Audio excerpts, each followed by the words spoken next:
ආයිබෝන්. අද අපි ලෑස්ති වෙන්නේ අලුත්ම දෙයක් ඔබට අරගෙන ඉන්න. මම මේ ඉන්නේ සූර්ය අංගම්මඩුවේ භාවනා වැඩසටහන් කරන අරණේ. ඇත්තටම මං ආවේ මේ 2026 මේ දැන් ඉදිරියේදී එනවා අපේ සිංහල අලුත් අවුරුද්ද. ඇත්තටම ඔබ දන්නවා මේකේ නැකත් කියලා කොටසක් තියෙනවා. අවුරුදු නැකත දැන් ටීවී එක බැලුවත් නැකත් අර නැකත හොඳ නැහැ මේ නැකත හොඳ නැහැ කියලා එතනත් එක එක කතන්දර ගොඩක් තියෙනවා. මං අද ආවේ මේ නැකත් වල තියෙන ඇත්ත නැත්ත බව පොඩ්ඩක් හොයාගෙන. ඒ කියන්නේ සමහරු කියනවා නැකත් කියන්නේ මිත්‍යාවක්. සමහරු කියනවා නැකත ඕනෙමයි කියලා. ඔතන ඇත්තටම කිව්වොත් හුඟක් අය ඔය දෙක අතර පැටලිලා ඉන්නවා. මේ පැටලුම ලියා ගන්න මම අද ප්‍රවීණයෙක් හොයාගෙන ආවා. අපි එතුමගෙන් අහලා දැනගමු එතුමා කවුද කියලා. ආයිබෝන් ගුරුතුමා. ආයිබෝන් සජීව මහත්තයා. මුලින්ම මම හඳුන්වා දෙන්න පාරම්පරික සටන් කලායතනයක් වන ගිරාගම සූර්යාංගම් මඩුව සංස්කෘතික කටයුතු දෙපාර්තමේන්තුවේ ලියාපදිංචි ආයතනයක්. ඒ මඩුවේ ප්‍රධාන ආචාර්යවරයා විදිහට තමයි මම වැඩ කටයුතු කරන්නේ. නම අනුර සූර්යරත්න.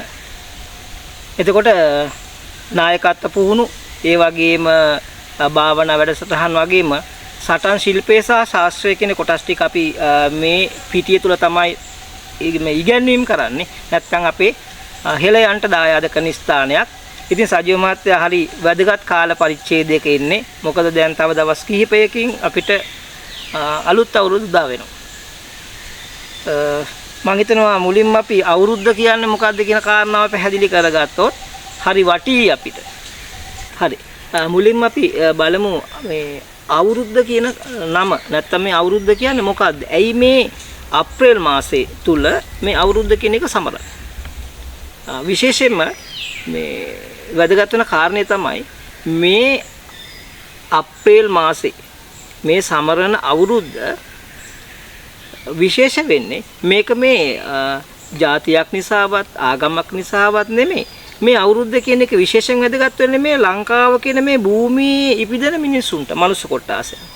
ඒකට හේතුව තමයි මේ අවුරුද්ද කියන්නේ සූර්ය දේවෝත්තමයා සිහි කරලා කරන චාරිත්‍රයක්.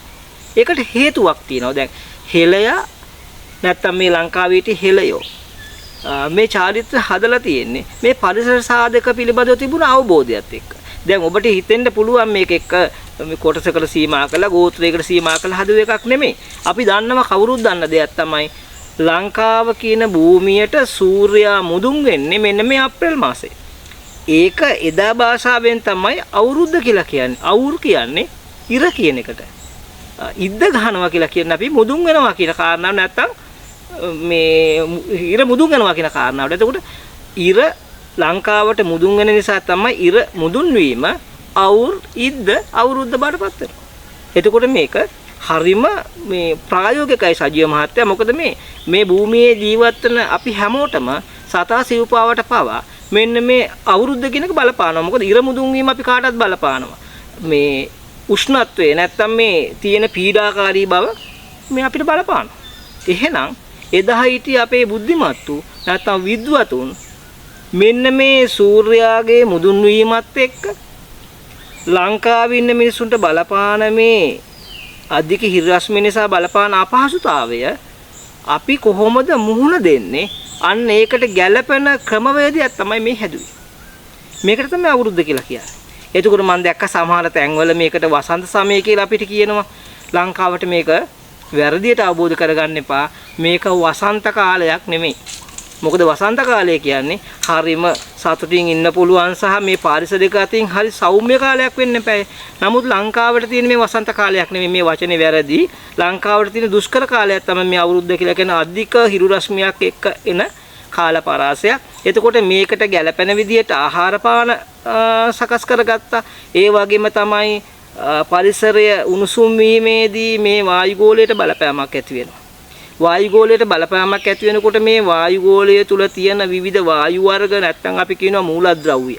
වර්තමාන භාෂාවෙන් කියනවා නම් දැන් මේ මූලද්‍රව්‍ය වල උස් පහත් වීම නැත්තම් ඔබ දන්නවා පරිසරයේ උණුසුම් වෙනකොට ඉහළට යන වායු ධාරාවන් තියෙනවා වර්තමාන විද්‍යාව ඔබ පිළිගන්නවා නම් ඒ වගේම පොළොව පහතට යන කොටසක් තියෙනවා. එතකොට මෙන්න මේ වායුගෝලයේ හැසිරීම ගහකොළවල හැසිරීම සතාසිව්පවක හැසිරීම සහ මේ ගහකොළවල තියෙන ආහාරවල ඒ වගේම තමයි මේ අපි ගන්න ධාන්‍ය වර්ග හෝ වේවා යම් ආහාරයක තියෙන රසායනික ගුණ වෙනස් වීමක් සිද්ධ වෙනවා.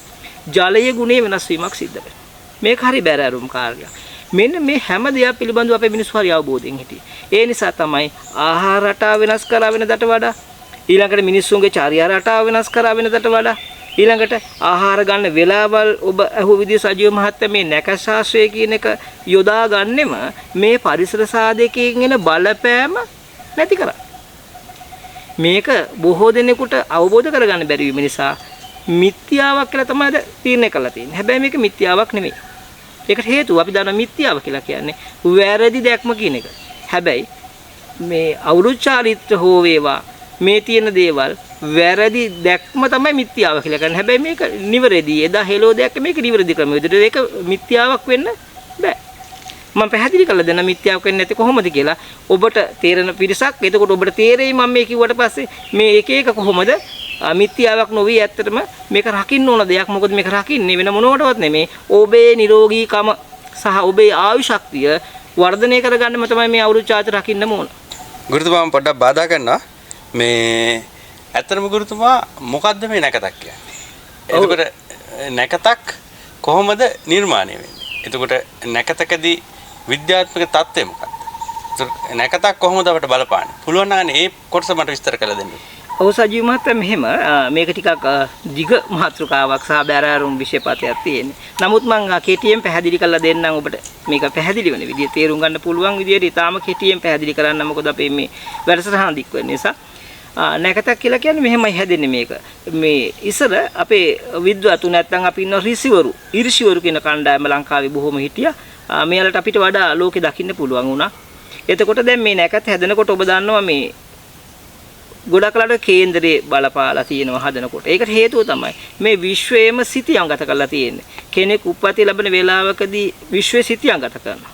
ඒක හරි දියුණු ක්‍රමවේදයක් විදිහට භාවිතා කරන්නේ. අනික තමයි මේ අවුරුදු නැත්තම් අපි ඒක ටිකක් දිග කතාවක් නිසා යන් අවුරුද්දට නැකතක් හදනවා.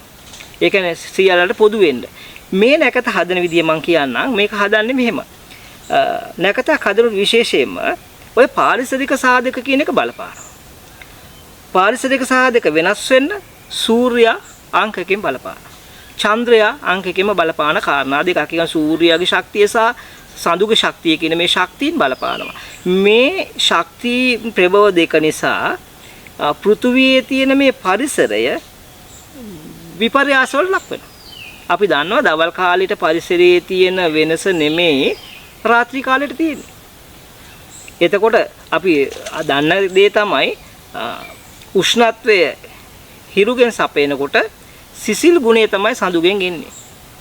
ඒකනේ ඔය සෙම් ගතියෙන් වැඩි හඳ පායන කාලෙට හඳ පායන මෝරණ කාලෙට සෙම් ගතිය වැඩි. මේ හඳුගෙන් එන්නේ සිසිල් ගුණය කියන කාරණාව. එතකොට මෙන්න මේ උණුසුම් ගුණය සහ සිසිල් ගුණය කියන එක මේ පරිසර සාධකයට බලපානකොට මම ඉස්සලා කිව්වා වගේම තව දෙයක් වෙනවා සජීව මහත්තයා. ඒකට කලින් කියන්න ඕනි මේ ලෝකේ පොඩි කොටස් තුනකට මේක බෙදෙන්නේ. ඔබ දන්නවා එකක් තමයි මේ ඝන ද්‍රව්‍ය තියෙනවා මේ ලෝකේ. ඊළඟට තියෙනවා ද්‍රව විදිහට තියෙන දේවල් තියෙනවා. ඊළඟට තමයි මේ වායු විදිහට තියෙන දේවල් තියෙනවා. මේ ශක්ති ප්‍රභව තමයි මේ කොටස් තුනකට බෙදලා තියෙන්නේ. හොඳට මතක තියාගන්න ඝන ද්‍රව සහ වායු කියලා මේ තියෙන්නේ ශක්තියින් ප්‍රභව. එතකොට ඔබට පේනවා ඝන සහ ද්‍රව සම්බන්ධව. හැබැයි ඔබට වායු පේන්නේ නැහැ. බොහොම අඩුවෙන් පේන්නේ නොපෙනෙනවා කියන්නේ මම. නමුත් මේ වායු ගෝලය තුල තියෙන ශක්තිය අනිත් දෙකටම වඩා මේ ආලෝකයේදී උණුසුමේදී වෙනස්කම් වෙනවා වැඩි. එතකොට මෙන්න මේ පිළිබඳ අවබෝධය තිබ්බ පිරිස අපි යම් සුබ කටයුත්තක් කරනකොට මේ කටයුතු එක එක જાතිය එක එක විදියටනේ. අන්නේ සුබ කටයුත්තට අනුව වායු ගෝලයේ ඒකට ගැලපෙන්නා වූ ශක්ති ප්‍රභව හොඳටම තියෙන වෙලාව වැඩිපුර තියෙන වෙලාව තමයි අර නැකතක් විදියට ගන්න සුබ වෙලාවක් විදියට ගන්න. මම මෙහෙම උදාහරණයක් කියන්නම්. ඔබ කරන වැඩ කටයුත්තට වඩා වැදගත් වෙන්නේ මං විද්‍යාත්මක වචනම දාලා කියන්නම්. අපි කියමුකෝ නයිට්‍රජන් කියන මූලද්‍රව්‍ය තමයි වැඩිපුරම ඕනේ. අපි මුක් ශාකයක් හිටවනවා කියලා. ඒ වෙලාවට ඔබට වැඩිපුරම ඕනේ මේ නයිට්‍රජන් නම්. මේ පෘථුවියට පොළොවට ආසන්නෙම නයිට්‍රජන් වැඩිපුර තියෙන වෙලාව තමයි නැකතක් විදිහට ගන්න. ඒක වෙන්නේ මේ ඉරෙන් හා හඳෙන් වෙන විපර්යාසයත් එක්ක. මම මේ උදාහරණයක් ඔය කියන්නේ. මේ එතකොට මේ නැකත හදන්නේ අන්න ඒකට ගැළපෙන ශක්තියින් සම්බන්ධ කරන්න පුළුවන් වෙලාව තමයි අරගන්නේ. මේක මිත්‍යාවක් නෙමෙයි. ඔබට පරීක්ෂණ කළ හොයා ගන්න පුළුවන්. මෙන්න මේක තමයි ඇත්තට මේ නැකත කියනක කාරණාවට විශේෂයෙන් බලපාන්නේ. ඒකට හිරුගේ පිහිටීම, සඳුක පිහිටීම සහ තාරකාවලෙන ආලෝකය. දැන් ජ්‍යොතිෂය කියලා කියන්නේ ජ්‍යොති කියන්නේ ආලෝකයටනේ. එතකොට මේ ආලෝකය පිළිබඳව විද්‍යාව තමයි අතීතයේ මේ ජ්‍යොතිෂය කියලා මේ තිබිලා තියෙන්නේ. එතකොට මේ හරහා නැකතක් හදන්නේ එහෙමයි. එතකොට මේ ඉදිරියෙන් එන සිංහල අලුත් අවුරුද්දට නැකත් ශාස්ත්‍රය හදන්නේ ඔන්න ඔය කියන ආහාර ගැනීම, හිස තෙල් ගෑම වගේ විශේෂ චාරිත්‍රවලදී මේක මිනිසාට බලපාන. මෙන්න මේ බලපෑමත් එක්ක තමයි අර මං ඉස්සලා කිව්වා වගේ ශරීරයට අවමහානියක් වෙන නැත්නම් හානියක් නොවන විදිහට මේ කටයුත්ත කරගන්න පුළුවන් සුබ වෙලාවල් තමයි මේ අල්ලලා තියෙන්නේ. ගුරුතුමා මේ වගේ ප්‍රශ්නයක් ඔබතුමාගෙන් අහනවා. දැන් අපි හිතමුකෝ දැන් මේ නැකතට අපි එක්ක ආහාර අනුභවය කරනවා, ඉස්තෙල් ගන්නවා. එහෙම නැත්නම් මොකක් හරි දෙයක් සුබ වැඩක් කරමුනවා. හිතන්න පොල්පලක් හිටවනවා කියලා. ඒ වගේ වෙලාවකදී මේ ඔය ඒ වෙලාවේ කරන දේ ඉදිරියට තියෙන බලපෑම මොකක්ද? ඔව් සජීව මහත්තයා මෙහෙම හරි හොඳ ප්‍රශ්නයක්. මොකද දැන් කෙනෙක්ට මමත් ඇහිලා මටත් ඇහිලා තියෙනවා දැන් අපි ගිය අවුරුද්දට අවුරුදු චාරිත්‍ර හරියට කරේ නැහැ. අපි ඕන තරම් ආහාර ගත්තා. නැකත් වෙලාවට කලින් අපි ආහාර අරන් තිබුණා. සමහර නැකත් වෙලාවට නැතුව පස්සෙත් අපි ආහාර අරගෙන තිබුණා. සමහර විට ඔබට ලිපගිනි මොලවන්න එපා කිව්වම ඔබ කරන්නේ මොකද්ද? අපි ගේ ලිපේ ගිනි මොලවන්නේ නැහැ. අපි කරන දේ තමයි වෙනම ආහාර එලි ලිපක් හදලා ඒකෙන් අරගෙන අනුභව කරනවා. දැන් මේක ගොඩක් ලංකාවේ දකින්න ලැබෙන එකක් මේ චාරිත්‍රය. හැබැයි මතක තියාගන්න මේ නැකත් හදන්නේ කොහොමද කියලා දැන් මම ඔබට පැහැදිලි කරා. හැබැයි මේ වෙලාවේ නැත්තම් මේ ආහාර ගන්න නැකතක් දෙන්නේ අන්න අර කියන ශක්තියින් අපි අඳුරු ශක්තියින් කියලා අපි අපේ හෙලේදී කියන්නේ. මේ අඳුරු ශක්තියින් අයින් වෙලා අපිට මේ අඳුරු ශක්තියින් නැති වෙලාව තමයි අපිට මේ දෙන්නේ. ඒ කියන්නේ අපිට අපේ ශරීරයට නිරෝගී වෙන්න තියෙන ශක්ති ප්‍රභේදයත් එක්ක තමයි මේ ආහාරය ගන්නෙ. නැත්තම් දැන් ඔබ දන්නා නොලගතේ කියලා කාල පරිච්ඡේදය දීලා තියෙනවානේ. එතකොට මේ නොලගතේ කියන කාල පරිච්ඡේදය දීලා තියෙන්නේ මේක මිත්‍යාවකට නෙමෙයි. මේ කාලේ තුල හොඳට මතක තියාගන්න මේ සූර්යයා මුදුන් වීම කියන කාරණාව මම කිව්වනේ. දැන් ඔබ දන්නවා ඔබ කවුරුත් පිළිගන්න කාරණයක් තමයි උෂ්ණත්වය වැඩි වෙනකොට යම් යම් විපර්යාස සිද්ධ වෙනවා. එතකොට පරිසරයේ උෂ්ණත්වය වැඩි. අපේ ශරීරයට ආහාර ගියාම ආහාර ජීර්ණ ක්‍රියාවලියක් සිද්ධ වෙනවා. එතනත් යම් උෂ්ණත්වයක් නිර්මාණය වෙනවා. ඒ වගේම තමයි උෂ්ණත්වයේදී යම් යම් රසායනික විපර්යාස සිද්ධ වෙනවා. මේ ශක්තියින්ගේ වෙනස්කම් සිද්ධ වෙනවා. එතකොට වෙන දෙයක් තමයි ඔබ නොලගත වෙලාව කියලා කියන්නේ මේක අරගෙන තියෙන්නේ පුංචි කාල පරිච්ඡේදයක් තියෙනවා. සාමාන්‍යයෙන් පැය ගානක වෙන්නත් පුළුවන්. එතකොට මේ කාල පරිච්ඡේදය හරියට ගණනය කරගන්න බැරි වීම තමයි මෙතන විශේෂයෙන් තියෙන්නේ.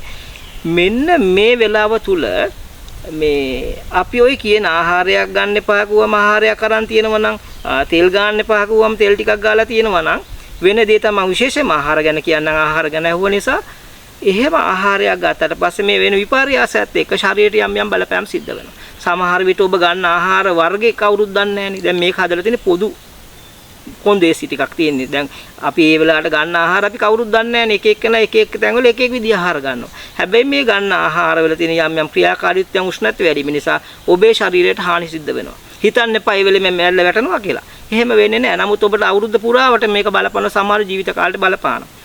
මේ මම පොඩි උදාහරණයක් කියන්නම් සජීව මහත්තයා. මේකට හොඳම උදාහරණයක්. දැන් ඔබ දන්නවා අංශභාගික කියන රෝගේ ටිකක් බහුලයි මේ දවස්වල. මේ රෝගියෙක්ට මේ රෝගේ හැදෙනකොටම අපි ප්‍රතිකාර කරගත්තොත් මෙයා නැවත ප්‍රකෘති තත්ත්වයට ගන්න පුළුවන්.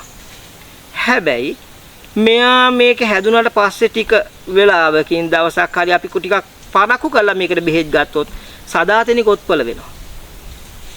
මේ කාරණේ පැහැදිලි ඇති. එතකොට මේ නැකතට ආහාර අනුභව කරනකෝ වේවා ඔබ ඒ සුබ කටයුත්ත කරන එක නැකතට කරාම හරියට අංශභාග රෝගියෙකුට ශ්‍රේණිකව දෙන ප්‍රතිකාරයක් වගේ වෙනවා. එහෙම නැත්නම් ඔබට යම් යම් ආකාරයට දීර්ඝ කාලීනව මේක බලපෑම් ඇති වෙනවා. දැන් ඔබ හිතලා බලන්න ඔය ඔබට දැක ගන්න පුළුවන් අර නොලගෙත වෙලාවේ ආහාර ගත සහ නිසි වෙලාවට ආහාර ගන්න බැරි වුණ පිරිස නිරෝගීද? ඔබ රෝහලට ගිහින් බලන්න. දැන් එදාට වඩා අද පොත් හදාගෙන ගොඩක් දෙනෙක් බෙහෙත් ගන්නවනේ. ඇයි මේ? හෙළ සංස්කෘතියට පයින් ගහලා මේ චාරිත්‍ර නොතේරෙන අපිට මිත්‍යාවක් කියලා හිතාගෙන අපි මිත්‍යාවේ පැටලෙන එක තමයි මේකේ තියෙන කාරණාව. මෙන්න මේ මිත්‍යාවෙන් මිදෙන්න ඕනේ. ඇත්ත තේරුම් ගන්න මේක හොයන්න. දැන් මම මේ කිව්ව පළියට මේක මේ අවබෝධ කරගන්න නැත්තම් මේ පිළිගන්න යන්න ඕනේ. මේ පිළිබඳ හොයලා ඔබට බුද්ධියක් තියෙනවා. හොයලා බලලා ගවේෂණය කළා මේ කියන කාරණා පිළිගන්න. ඇත්තටම මේ වෙලාවට නැත්තම් සුබ වෙලාවකදී ඔබ මේ චාරිත්‍රය කරොත් ඔබේ ශරීරය නිරෝගී වෙනවා. ඔබ අහලා තියෙනවා දැන් ඉන්දියන් ආයුෂ අඩු වෙනවා. ඇයි මේවා නිවැරදිව කරන්නේ නැහැ. මේක තමයි තියෙන කාරණාව. එතකොට මේ සුබ වෙලාවකදී ඇත්තටම අපි වැඩ කටයුත්තක් කරොත් ඒකේ ප්‍රතිඵල සුබයි. අසුබ වෙලාවකදී මේක පටන් ගත්තොත් අසුබයිම තමයි. හිතන්න අමාරු තැනක්. හිතාගන්න බැරි තැනක්. ඔබ මේ ප්‍රශ්නේ ඔබෙන් අහන්න. ඔබ ගිය අවුරුද්දට වඩා අද නිරෝගීද?